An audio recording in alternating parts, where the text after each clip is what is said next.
सम्माननीय सभामुख महोदय, केही दिनदेखि केही साथीहरू यो व्यवस्था जोगाउनुपर्छ भनेर धेरै उफ्रिराख्नु भएको छ। उहाँहरू स्वाभाविक हो, यो व्यवस्था यस्तो व्यवस्था हो, चुनाव हार्ने हरुवा चरुवाहरू मन्त्री बन्दै यो देशको प्रधानमन्त्री बन्ने, चुनावै नजितेर पनि सांसद बन्न पाउने व्यवस्था हो।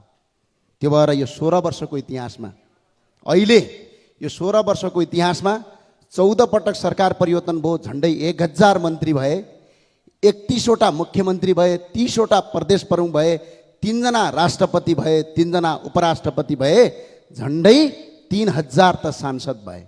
अनि सबै मिलेर खान पाएपछि यो व्यवस्था उत्तम हो भन्नु उहाँहरूलाई स्वाभाविक हो।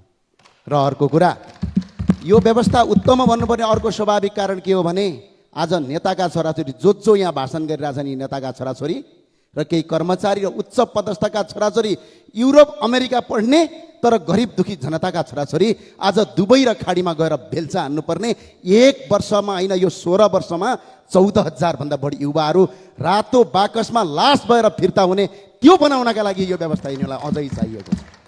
26 खर्ब वैदेशिक ऋण भयो, त्यसका लागि व्यवस्था चाहिएको छ।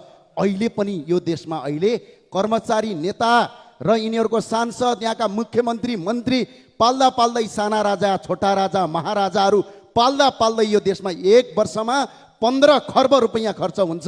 त्यो जोगाउनका लागि यो व्यवस्था यिनीहरूलाई चाहिएको छ। सम्माननीय सभामा, यो व्यवस्था जनतालाई चाहिएको होइन। के अहिलेको प्रधानमन्त्री जनताले चुनेको हो? के अहिलेको राष्ट्रपति जनताले चुनेको हो? सीमित यही संसदभित्र भएका केही व्यक्तिले चुनेको। यदि दम, हिम्मत र क्षमता जनतामा जान सक्ने छ भने जनताबाट प्रत्यक्ष निर्वाचित कार्यकारी प्रधानमन्त्री गरेर स्वीकार्छौँ। त्यसपछि होइन भने यहाँ आएर जे मन लाग्यो त्यही बोल्ने, व्यवस्थापाती गर्ने। मैले हत्याराको कुरा गर्नुभएको थियो माननीयज्यूले। म आज अनुरोध गर्न चाहन्छु, मदन भण्डारीको हत्या कसले गर्यो? त्यो हत्या पत्ता लगाउँछु भन्ने मान्छे अहिले यो देशको प्रधानमन्त्री हुन्छ। मदन भण्डारीको हत्या पत्ता लगाउन कसले रोक्यो? त्यसको जवाफ यो संसदलाई चाहिन्छ। हत्याको कुरा गर्नुहुन्छ, राष्ट्रपति तपाईँहरूकै थिए, प्रधानमन्त्री तपाईँहरू हुनुहुन्थ्यो, संसदमा 2 तिहाई थियो। अनि मदन भण्डारीको हत्याको याद आएन? अरू साथीहरूले भन्नुभएछ मलाई, थुनियो।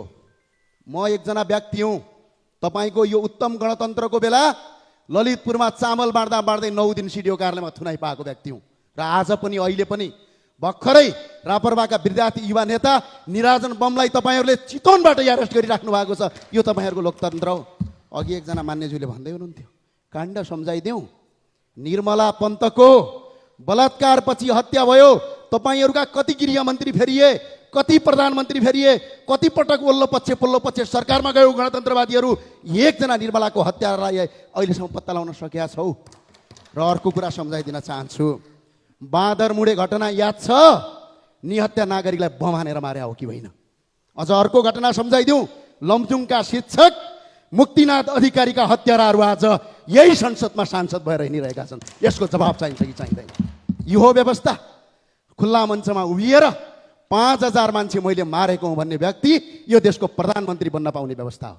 भारतको दिल्लीमा लुकेर नेपालमा निहत्या मान्छेहरूको मार्नुपर्छ भनेर अगाडि बढ्ने व्यक्ति यो देशको सांसद मन्त्री बन्न पाउने व्यवस्था यो उत्तम हो? यही देशका लागि चाहिए हो यो व्यवस्था? व्यवस्था जनताका हितका लागि। आज कर कति छ? 300% कर छ। हुँदा हुँदा पैतृक सम्पत्तिमा सम्म तपाईँहरूले लाभ कर लिने गरिसक्नुभयो। त्यो भएको हुनाले यो व्यवस्था जनतालाई चाहिएको होइन। हामीले स्पष्ट भनेका छौँ, सबै मान्छे अठाउने। अहिले पनि स्पष्ट भन्छौँ, प्रजातन्त्र मासिँदैन। न यहाँ प्रजातन्त्र मासिन्छ, न यहाँ लोकतन्त्र मासिन्छ। सिर्फ राष्ट्रपतिको ठाउँमा राजा राखिन्छ, बास यति हो। यहाँभन्दा अरू होइन। यहाँभन्दा लोकतन्त्र र गणतन्त्रको उत्तम व्यवस्थाभित्र हामी छिर्न चाहन्छौँ। जनताबाट प्रत्यक्ष निर्वाचित कार्यकारी प्रधानमन्त्री भन्छौँ। अहिले पनि यो देश यहाँ कतिपय सांसदहरू हुनुहुन्छ, टिका लाउनुहुन्छ। 81% हिन्दू भएको देश आज हिन्दू राष्ट्र मासिएको छ। प्रदेश संरचना खारेज गर्नुपर्ने प्रदेश पालिएको छ। कार्यकर्ता सेटलमेन्टका लागि देशलाई 26 खर्ब गर्न पाइँदैन। त्यही भएर राजासहितको प्रजातन्त्र चाहिन्छ। खुलम खुला बहस गर्न हामी तयार छौँ। हस्, धन्यवाद।